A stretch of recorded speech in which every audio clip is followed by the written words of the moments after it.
15 small financial improvements to start with.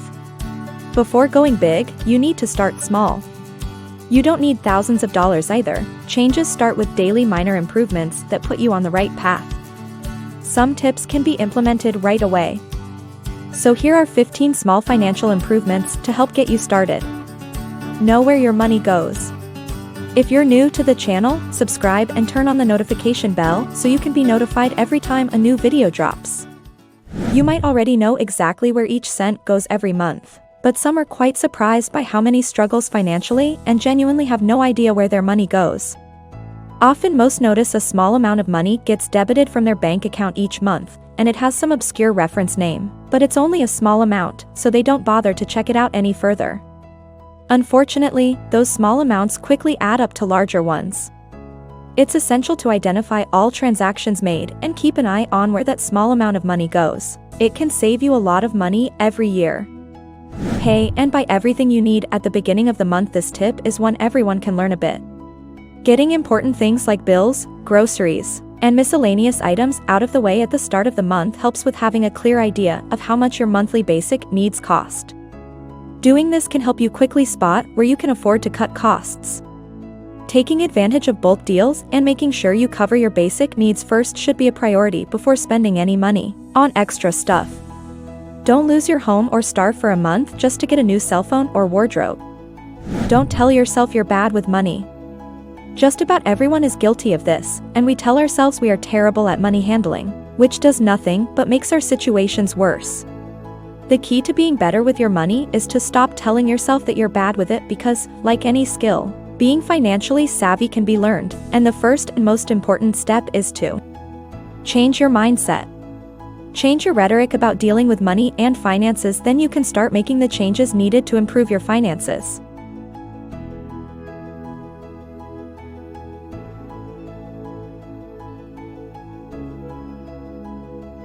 Familiarize yourself with financial tools. This tip includes covering everything from how taxes, interests, and capital works. Not only those things, but anything that has an effect on your finances. When you don't understand or know anything about all the tools out there, it can hurt your wallet in many ways. Just taking the time to learn and grasp a basic understanding of the tools and how to negotiate them can make a massive difference for you in the long run. Although you might not be using any of them now, it's great to be aware of how they work because it can put you in a better spot to make better decisions later on down the line. Save with a purpose.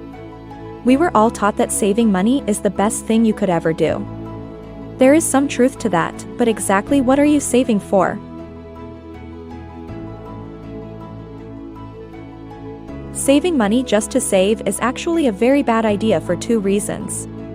The first reason is opportunity cost. Opportunity cost means that there are potential benefits that you could have missed out on when choosing one alternative versus another. In this case, saving money just to save. The second reason is you will lose money in the long run due to inflation. If you have $100,000 in your bank account and leave it there for the next 20 years, it will have a much lesser buying power with inflation. Banks always offer lower interest rates compared to inflation. This is also the reason why it is advised to get familiar with financial tools. Saving for the long run or retirement might be a bad plan, but does it mean saving is a bad habit? Obviously not, but you should always save with a purpose. For example, saving money for a couple of years to be able to provide a down payment for a house is a good plan. Saving for an emergency situation is also good. Get into the habit of saving regardless of your income. If you can't save $10 when you have $100, you won't be able to save $100 when you make $1,000. Always have a plan for the money. Improve your knowledge. The internet is full of resources to help you improve your financial knowledge. So there are absolutely no excuses that you cannot afford a financial advisor. It's also a great idea to keep up with financial trends even if you feel they don't apply to you or you don't plan on using them. Having knowledge about various financial aspects broadens your understanding, and you may be able to help someone else. Be aware of financial trends and how they influence the current economy because you never know how they will affect you. Never stop learning. Live within your means. For most, this tip might not seem like a small financial improvement, but it really is one. Let's say you eat cereal every morning for breakfast because it's cheap and straightforward, but you always buy the expensive sugar-coated cereal brands. How can you fix this situation? Try buying oats instead, and it's more affordable and a much healthier option. That is an example of starting small and living within your means.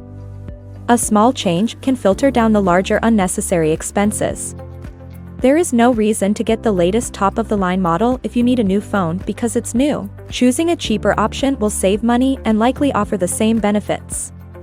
When we try to live beyond what we can actually afford, it hurts us much more than we can imagine. Hang with people who have the same financial goals as you. Don't ditch your current friends, but that one friend who eggs you on to buy more things because you deserve it isn't going to help with your finances. When you go shopping, maybe leave that friend at home for the sake of your finances. Budget your life. For some reason, people get very defensive when they hear the word budget. It's as if it is something bad for you being forced on you based on your given situation. But none of that is remotely true. Budgeting your life only means making sure you can do everything you want to do and need to do today, then be able to do it again tomorrow, then the next week, and the following year. Elizabeth Warren popularized the 50/30/20 budget rule, and it works pretty well for the vast majority of people. The 50/30/20 rule is quite simple. You take your total income, then use 50% of it for things you need to survive, such as rent and food.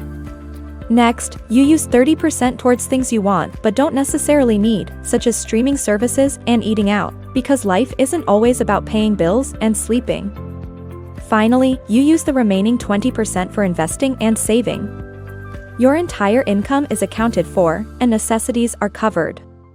Have a retirement plan. There is no way anyone saving money during a 40-year span of work will have enough money to last another 20 or 30 years of retirement. Relying on the government to provide for you is also a bad plan. Therefore, you need your own plan by getting educated a lot on how people actually retire and have enough money to live comfortably. Find what works for you and act on it. Give your money meaning. What does that mean? Let's say you have a goal that you want to have enough money saved for a vacation in Mauritius by the end of next year. Perfect. Next, you find yourself in front of an alluring sales stand with a $12 lipstick or some other item of similar value in hand. Do you want to spend your money on that lipstick or whatever item, or on your dream vacation? Your money is means to that vacation, so you shouldn't waste it no matter how small the purchase. Also, spending on non-essential things isn't good, especially if you have similar items at home. Your money is worth more than a $12 lipstick. Understand price/quality ratio. Although there are things worth going premium for, the same is true from the opposite side. Price and value aren't in a direct relationship together. For example, it's a big difference between a $3 bottle of wine and a $10 bottle of wine, but when it's between a $10 bottle and a $100 bottle, most won't be able to tell them apart. The same rules apply to toothpaste, and it's all about the same regardless of the brand or price. Organic food is another trap people fall into. Identify what items are worth premium prices and what you should buy on the cheap side, and you will see a big difference in your monthly budget. Don't always go for the specials. You may have spent a lot of time researching all the great specials for the week, but the time you spent driving from Walmart to Target and then to Whole Foods, you've wasted time, fuel, and energy. There is nothing special about that at all. Use technology. Forbes suggests using technology to help improve your finances by using apps that track your income and expenditure. CNBC adds to that by saying smartphones have become many financial coaches in the pockets of millions of Americans. Bank of America uses a virtual assistant, Erica, on its mobile banking app. It performs many functions, but one is it alerts users when they're nearing their overdraft limits. It's a great help to those who struggle to budget while at the same time making it easier for most to make better financial decisions. Find an app that suits your lifestyle. Beware of frugal fatigue. Frugal fatigue is sheer exhaustion from living frugally every day. It might work for a short while, but denying yourself any pleasures makes you grumpy and unpleasant. Problems with frugal fatigue lead to large impulse purchases, so grant yourself small pleasures. You will not only live a healthy financial lifestyle, but your emotional, mental, and physical well-being benefits as well.